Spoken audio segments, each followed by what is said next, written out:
Georgette Nicalo, bonsoir. Bonsoir, monsieur. Merci d'être avec nous. Vous êtes la représentante en France du Front populaire ivoirien, parti politique fondé par l'ex-président Laurent Gbagbo. Laurent Gbagbo, justement, il ne figure pas sur les listes électorales en Côte d'Ivoire à 2 mois de la présidentielle. Sa radiation a été confirmée mardi par la justice ivoirienne. Avez-vous renoncé à la candidature de l'ex-président pour le scrutin d'octobre?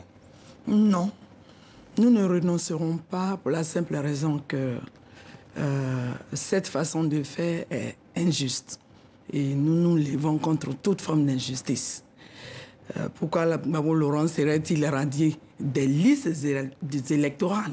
C'est-à-dire sur toutes les listes électorales en Côte d'Ivoire, il n'y figure plus. La raison ne nous la donne pas. Pourtant, la justice annonce cette validation, notamment pour sa condamnation en 2018 après le cas de la BCEAO. Ah oui, selon la justice de Côte d'Ivoire. Vous ne croyez pas en la justice de votre pays? Non, il n'y a pas de justice en Côte d'Ivoire. Pour quelle raison? Qu'est-ce qui vous permet d'affirmer ce genre de choses? Mais je le dis parce qu'il n'y a pas de justice en Côte d'Ivoire. Pour la simple raison que on ne peut pas d'abord juger selon eux. Ils l'ont condamné par contumace parce qu'il n'était pas là. Mais c'est eux qui l'ont envoyé à la CPI. Donc ils savaient très bien qu'il n'était pas là. Ils savent qu'il était à la CPI. Donc ils ne pouvaient pas être présents. Ça, c'est d'un. De deux, selon les lois et les tests de la CEDEAO, les pays membres de la CEDEAO, celui qui est en difficulté a la possibilité de prendre ce qui lui revient. Et c'est ce que le président Laurent Gbagbo a fait en fonction des prérogatives qui étaient les siennes. Donc, il n'a pas fait la casse de la BCEAO. Donc, la justice ne peut pas le condamner pour ça et, partant de ce fait, le soustraire de la liste électorale.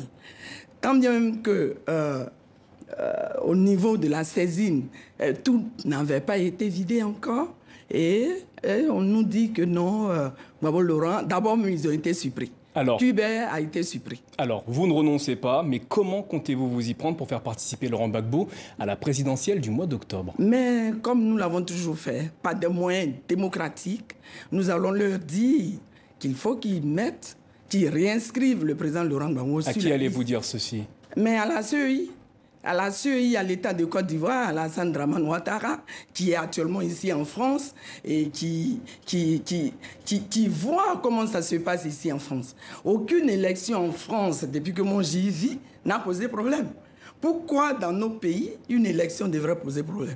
Donc, quand ils viennent ici, il faudrait qu'ils voient comment la démocratie se pratique ici. Donc, logiquement, nous allons passer par tous les moyens légaux. Je vous dis bien tous les moyens légaux. La coalition Ensemble pour la démocratie et la souveraineté, une coalition pro-Gbagbo, annonçait hier qu'elle déposera une candidature au nom du chef de l'État, de l'ex-chef de l'État. Vous soutenez cette initiative? Oui. Et je viens de vous dire tout à l'heure, nous allons user de tous les moyens démocratiques pour y arriver. C'est-à-dire, nous n'allons pas baisser les bras face à ces forfaitures, face à ces injustices, face à ces manipulations.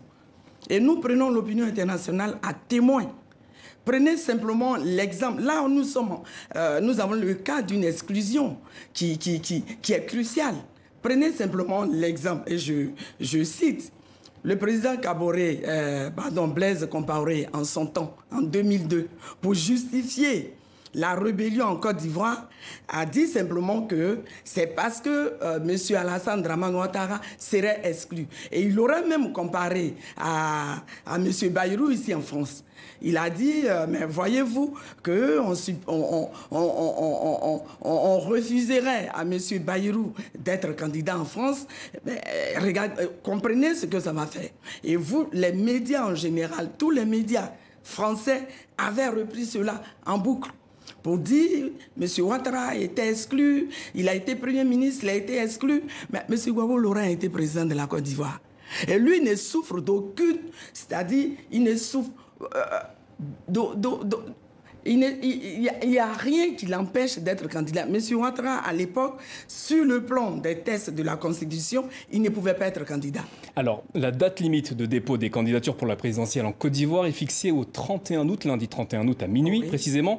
Si la candidature de l'ex-président Laurent Gbagbo finissait par ne pas être acceptée ou rejetée par les instances de Côte d'Ivoire, avez-vous un plan B? Notre plan B, c'est qu'il n'y aura pas d'élection. Ça, je vous le dis clair. Oui, c'est qu'il n'y aura pas d'élection en Côte d'Ivoire. Comment vous comptez vous y prendre? Mais je vous ai dit par tous les moyens légaux. Tous les moyens légaux. Et comment comptez-vous empêcher cette élection? Vous avez vu les gilets jaunes ici? On fera comme les gilets jaunes. Vous comptez faire des manifestations? Tout à fait. Pascal Affi-N'Guessan, l'ancien Premier ministre de Laurent Gbagbo entre 2002 et 2003, a déposé son dossier de candidature à la commission électorale aujourd'hui à Abidjan.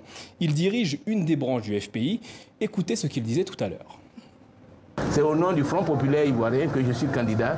Je voudrais donc appeler tous nos militants, quelles que soient les positions qu'ils ont pu prendre à un moment ou à un autre, au rassemblement.